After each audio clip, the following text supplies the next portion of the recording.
It has now been 1 year since a domestic disturbance call in Kenosha led to an officer shooting and paralyzing Jacob Blake. That shooting and the nationwide protest that followed put Kenosha in the spotlight during the country's reckoning with police misconduct.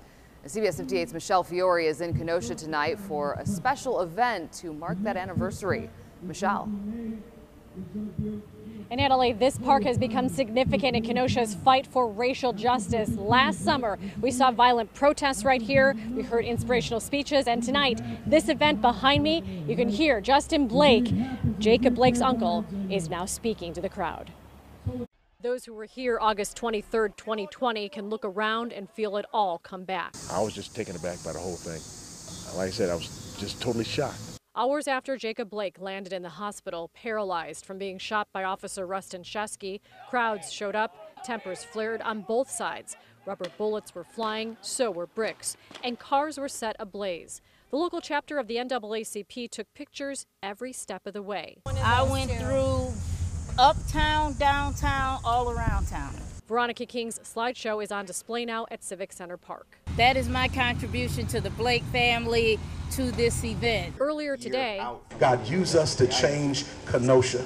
Use us to change Wisconsin. People of faith came together outside this gas station on 60th Street. And so my prayer tonight is that all of us would commit to relationships with people who don't look like us. Prayers still going out to Jacob Blake. His uncle says he's out of the hospital but still can't use his legs. So we're just glad that he has this new doctor, and hopefully that'll cut down on the tremendous pain that he's in every single minute of every day. The Blake family disappointed Officer Shesky wasn't fired this year. And the officer Shesky still works for the police department today.